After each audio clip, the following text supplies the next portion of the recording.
Pro Bowler Drew Brees. Welcome back to Undisputed. How you guys doing?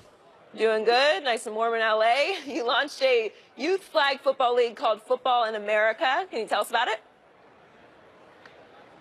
Yeah, I'd love to. So over the last few years, I've really been giving a lot of thought to this. As I've got three small boys of my own that are really getting into football and wanting to play flag football. And as you take a look around, there's really no uniform standard for flag football in this league or in this country. So we've established what we feel like will be the gold standard for flag football, and it's called Football in America, or FNA. And basically, what we feel like.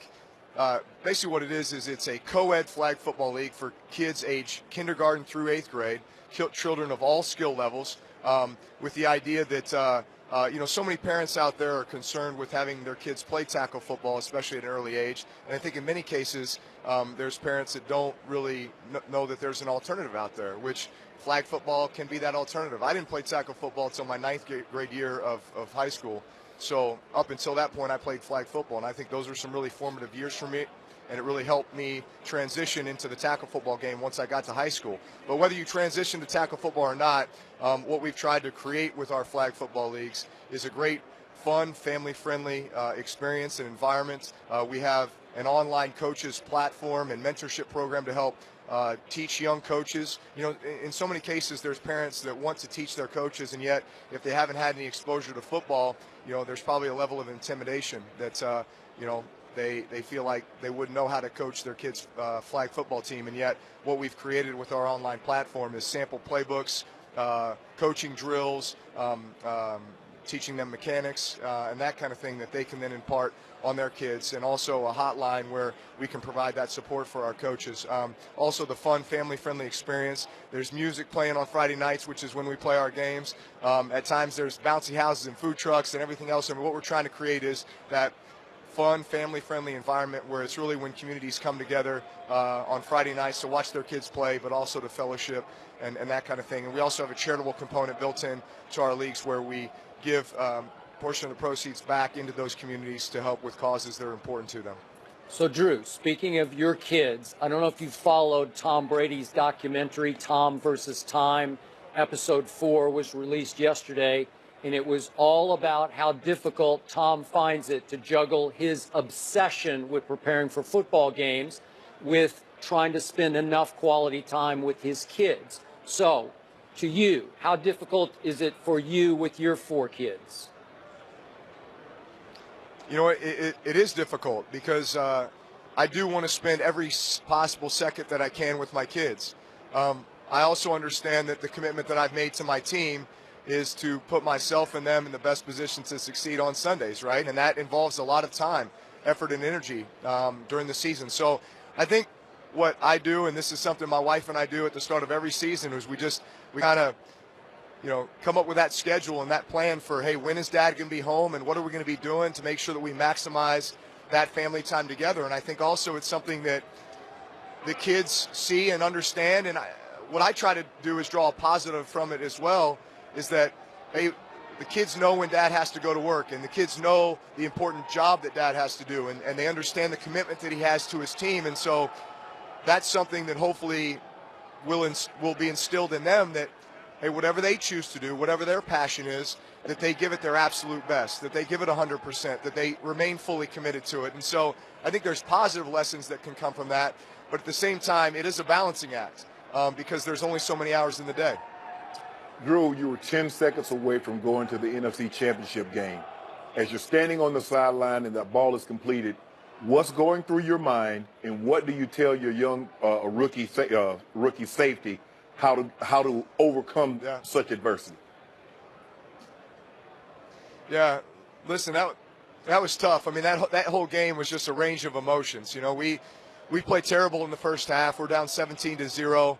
You know, on the road at Minnesota, ruckus environment, and to overcome that, take the lead 24-23 with 25 seconds left. You know, I mean, you feel like your chances are pretty good of winning that game at that point. You know, and listen, just a simple mistake. You know, and all of a sudden, you know, they score and they win the game, and you know, it becomes one of the craziest finishes in playoff history. But I look at the young safety, and first of all, there's not a guy that I love coming to work and being with than Marcus Williams, our safety.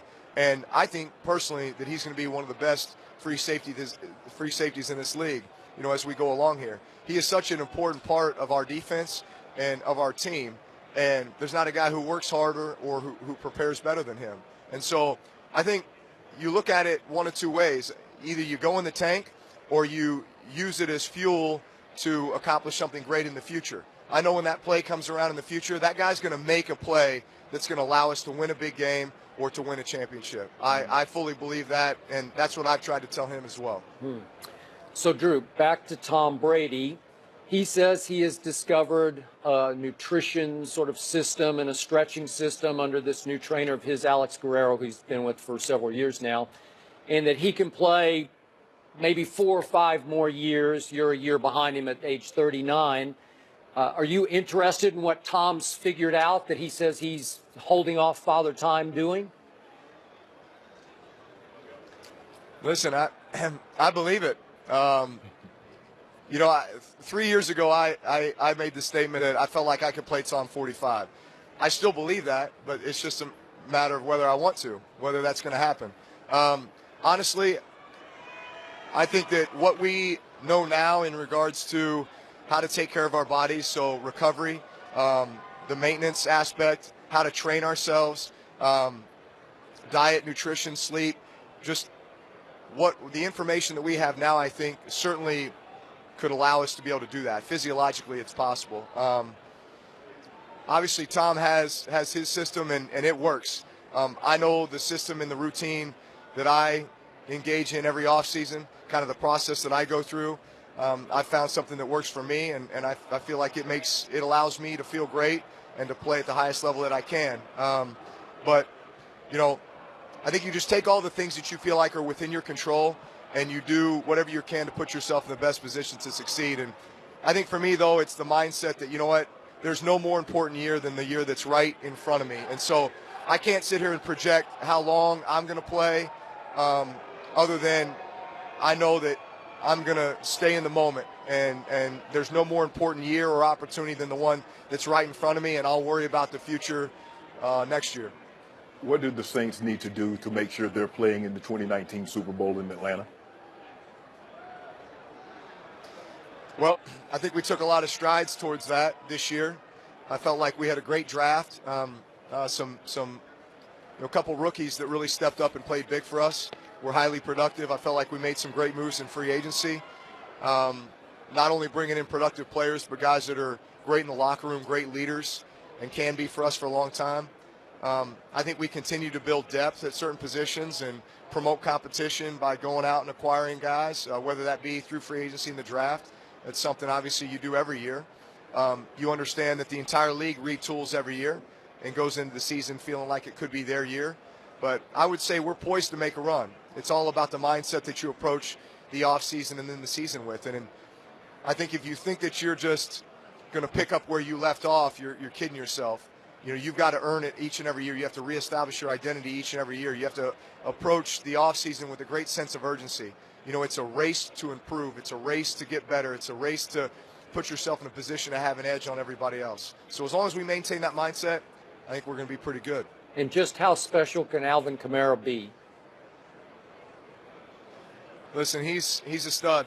I mean, he obviously has all the physical tools. I think that he, there's some rare traits that he has, especially for a young player. Typically there's a maturity level that takes a little while to gain when you get in this league. I think that he was able to develop that very, very quickly. He's a highly intelligent guy who picks up, the elements of the offense very quickly. And we do a lot of things. We require a lot of guys. We require them to have to think and really know what they're doing.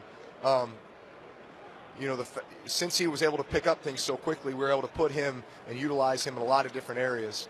And obviously that worked to his benefit. But he's a special player who, you feel like the sky's the limit for a guy like that. Drew, thanks for joining us. Have a great weekend in Minnesota. All right, guys. Thank you. Did Tom Brady look like the GOAT 16 years ago? We'll ask Mike Martz that question next.